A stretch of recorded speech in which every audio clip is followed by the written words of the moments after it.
जय जिजाऊ, जय शिवराय, दंडोत प्रणाम सगळ्यांना. तर स्वागत आहे तुमचं माझ्या एका नवीन व्हिडिओमध्ये. तर आज ना मस्त मी माझ्या जुन्या साडीचा ड्रेस शिवलेला आहे. पण त्याच्या अगोदर स्वयंपाकामध्ये बघा मी काय केलेलं होतं. तर इकडे ना मस्त अशी गावऱ्या शेंगाची भाजी केली होती. कारण की थोडंसं पाणी असलं ना तर पोरांनाही जेवण जातं आणि आम्हालाही. आता शेंगदाणा लावून भाजी म्हटली म्हणजे लेकरांनाही आवडते आणि सगळ्यांनाच आवडते. मस्त चवीशी दाणे त्याच्यामध्ये मिक्स केले होते कारण दाणे कमी होते आणि शेंगा जास्त होता. पण याच्यातल्या थोड्याशा शेंगा ज्या आहे ना मी राहू दिलेल्या होत्या आणि बाकीची भाजी करायला घेतली. तिकडे मस्त मसालाही करून घेतला आणि मस्त मसाला झाल्यानंतर ना त्याच्यामध्ये थोडंसं आता याच्यामध्ये ना हळद मीठ टाकायची गरज नाही कारण मी जेव्हा शेंगा शिजवल्या ना तेव्हा त्याच्यामध्ये हळद मीठ टाकून दिलेलं होतं. मस्त इकडे भाजी वगैरे करून घेतली, थोडीशी उकळी देऊ दिली. एकीकडे माझ्या चपात्याही चालू होत्या. म्हटलं चला आता बाकीचे कामंही आटपून घेऊ, सकाळचे तर झालेलेच होते माझे. नंतर चांगली उकळी येऊ दिली आणि मग झाकण ठेवून घेतलं. आणि नंतर आहे ना मला इकडचा माझा पडदासुद्धा मला बदलायचा आहे. तो नंतर व्हिडिओच्या शेवट दाखवेल मी. माझ्याकडे घरातलाच पडदा एक शिल्लक आहे, त्याचाच मी प्रयत्न करेल की आता लागतो की नाही लागतो. त्यालाही खूप झंझट असते बरं का, काय करावं काय नाही ही घरामध्ये सुचतच नाही. आता ही साडी बऱ्याचशा व्हिडिओमध्ये मी घातलेली आहे आणि त्याचं आहे ना खूप असे त्याला डागही पडलेले होते पण जास्त नाही दिसत त्याच्यावरती. पण म्हटलं चला आता त्याचा आहे ना मस्त एक ड्रेस शिव, वन पीस सारखा आहे, खूप छान दिसतो याला. आता माझ्याकडे ब्लाऊजचं जे पॅटर्न होतं ना त्याच्यावरूनच मी पॅटर्न काढायला घेतलं कारण की मी ब्लाऊजच्या पॅटर्नवरूनच पॅटर्न काढत असते. म्हणून आता माझ्याकडे खडू नव्हता. म्हटलं चला आता पहिले अगोदर खडू आणू. आता लाईट सुद्धा कमी होती म्हणून म्हटलं पडदे वगैरे उघडून घेऊ घराचे, तेव्हा तरी तर दिसेल व्यवस्थित व्हिडिओमध्ये. पण तर बऱ्यापैकी दिसत होतं. नंतर मी माप करून घेतलं. याच्यामध्ये 15 इंचाचं होतं म्हणून मी 1 इंच एक्स्ट्रा घेतलेला आहे. तो 16 इंच घेऊन घ्यायचं कारण की दाबमध्ये आपण जेव्हा शिलाई वगैरे करतो तेव्हा ते बरोबर 15 इंच येऊन जातं. मी खडूने व्यवस्थित अशा रेषा आहे ना त्या मारून घेतल्या आजूबाजूला जेवढ्या लागणार आहे तेवढ्या. तर हे अस्तर आहे ब्लाऊज पीसचं, त्यालाच मी कटिंग करून घेतलं. आणि खालचं जे असतं ना आपला घेरा, त्या घेऱ्याला मी त्या परकर दिसतंय ना ब्ल्यू कलरचा, त्याला मी त्याचा अस्तर लावणार आहे कारण की साडीच्या खाली ना ह्या साडीच्या खाली कोणताही घातलं ना तरी दिसत नाही. म्हणून माझ्याकडे अस्तर बाकीचं नव्हतं म्हणून मग मी त्याचाच उपयोग केला. आता नवाच परकर आहे, जास्त घातलेला नाही आहे माझ्याकडे, म्हणून मग त्याचाच मी उपयोग केलेला आहे. नंतर साडी अशी घडी करून घेतली, याच्यावरही तसंच काढून घेतलं मी ब्लाऊजचं. नंतर घेरा काढायला घेतला आणि बाह्याही मी याच्यातल्या विना अस्तराच्याच काढून घेतलेले आहे.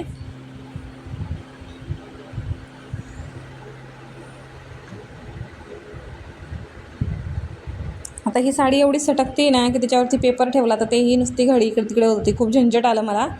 एवढाच ड्रेस शिवायला मला निदान 4 तास तरी लागले होते कारण की ते ना मशीनवरती ही सटकत होती आणि जेव्हा मी कटिंग करत होते ना तेव्हाही ती म्हणजे सटकत होती ती साडी.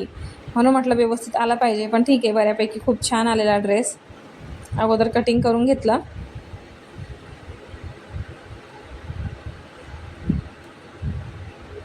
नंतर बाहीचीही कटिंग करून घेतलेली होती मी आणि वरचं जे सगळे जे पॅटर्न होतं तेही काढून घेतलं. नंतर मी याचं माप घेतलं तर 36 इंच भरलेलं होतं हे सगळं. आणि लांबी जास्त नाही घ्यायची मला, जेवढं मला लांबी 70 म्हणजे जेवढा पेटीकोट आहे ना तेवढाच घ्यायची आहे, मग खूप छान दिसतो तेवढा. त्याच्या याच्यावर मी ठेवून घेतलं. आणि सोपी पद्धत आहे बरं का. मागेही मी जेव्हा वन पीस शिवला होता ना तेव्हा ह्याच पद्धतीने शिवला जसं आपला पेटीकोट असतो त्याच्यात, फक्त थोडासा घेर कमी किंवा जास्त घ्यायचा, जशी कंबर असली तशी त्या हिशोबाने. नंतर हे घेर पण मी मस्त कटिंग करून घेतले आणि नंतर मशीनवरती गेले. बघा खूप छान दिसतो, लावून बघितला तर मी मस्त असा घेरदार येत होता. नंतर मी वरची बाजू जी असते आपली ती करायला घेतली. आता सरळ बाजूने मी आपली जे अस्तर आहे ना ते ठेवून घेतलं आणि पहिले अगोदर गळा तयार करायला घेतला कारण की गळा जो आहे ना शिवून पलटून आपण त्याला डापटिक वगैरे टाकू शकतो.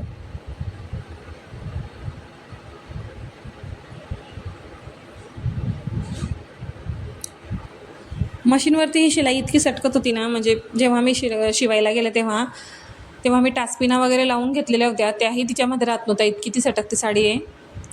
नंतर याला आहे ना आजूबाजूनं सगळ्या शिलाया मारून घ्यायच्या. नंतर गळा जो आहे आपला तोही कटिंग करून घ्यायचा आणि त्याला मस्त असं थोडे थोडे कट लावून घ्यायचे म्हणजे गळा जो शेप आहे ना तो व्यवस्थित येतो.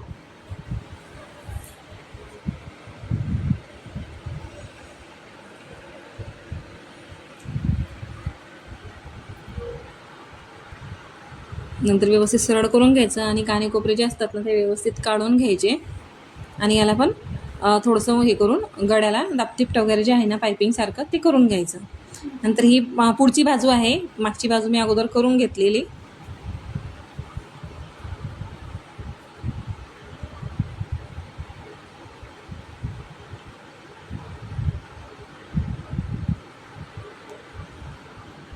आता ते शिवून झालं आणि माझ्या आहे ना बाह्याही लावून झालेल्या होत्या याला वरच्या पॅटर्नला. म्हटलं चला आता अगोदर जे आपले घागरा असतो खालचा तो करून घेऊया. आता मला ह्या पेटीकोटचे 2 भाग करायचे होते म्हणून शिलाई करून घेतली आणि एकीकडून पण मी 2 भाग करून घेतले, म्हणजे आपल्याला बरोबर ते आहे ना फिटिंग वगैरे करता येईल आणि व्यवस्थित जे आहे ना ते शिलाई करता येईल. म्हणून अंदाजे आपण करू शकत नाही, पण हे जी पेटीकोट असतं ना याच्या मापाने जर घेतलं ना एकदम म्हणजे परफेक्ट असा जो घागरा आहे ना तो आपला खूप छान बसतो.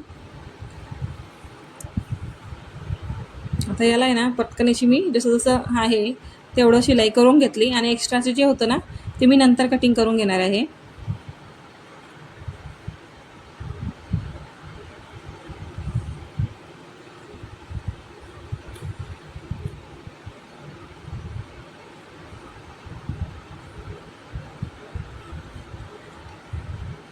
तर हे पूर्ण माझं वरचा जो कंबरचा भाग आहे ना तो लावून घेतला. आता इकडच्या आजूबाजूने जे शिलाई आहे ना तर त्याही मला नंतर फिटिंग करून घ्यायच्या. जेव्हा आपण फिटिंग करू तेव्हा शिलाया करून घ्यायच्या. आता इकडचं हे पण मी लावून घेते पूर्ण.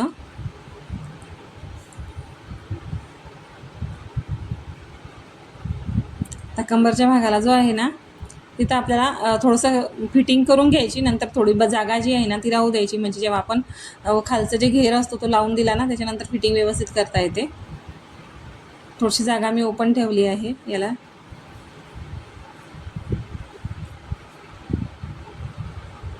नंतर कंबरच्या भागावरती आपला जो वरचा भाग आहे ना कमरेचा घागऱ्याचा तो लावून घ्यायचा आणि मस्त असा स्टिच करून घ्यायचा.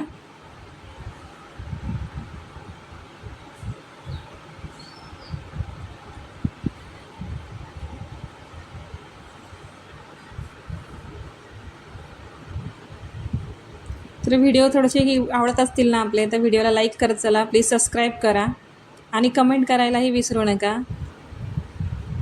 नंतर खाली आतरले जे आता जिथे शिल्लकची बाजू दिसत आहे ना ते मी कटिंग करून घेणार आहे आणि नंतर आजूबाजूनं जे दिसत आहे ना काने तिथं आपण शिलाई मारून घेणार आहे. फक्त खालच्या बाजूने शिलाई नाही मारायची, तिथं आपल्याला तसंच ओपन ठेवायचं आहे. म्हणजे अस्तरहीलाही शिलाई मारून नाही घ्यायची आणि खाली तर ते मारायची गरजच नाही कारण की आपला घेर असतो तिथे. नंतर थोडंसं शिल्लक कापून घ्यायचं. नंतर मी तुम्हाला आहे ना बाकीच्या शिलाया जे मारलेल्या आहे ना नंतर घालूनच दाखवणार आहे डायरेक्ट. आता स्टिच करताना दाखवणार आहे. जिथून मी कटिंग करते ना तिथून आपल्याला शिलाई करून घ्यायची आजूबाजूने इकडच्या तिकडच्या. तर बघा मी घालून बघितला, इतका छान ड्रेस झालेला होता ना. मागे लटकनही बनवले, फक्त माझ्याकडे ना मला दोरी बनवायला वेळ नव्हता म्हणून मी साधी सिंपलच अशी जी माझ्याकडे पिवळ्या रंगाची दोरी होती ते मी लावली, त्याला मस्त असं लटकन लावलं. खूप छान दिसत होतं. आता याच्यातल्या मस्त होंडणी वगैरे आहे कपड्यातली तीही मी लावणार आहे. नंतर मस्त असा पडदा लावून घेतला. चला व्हिडिओ सेंड करते.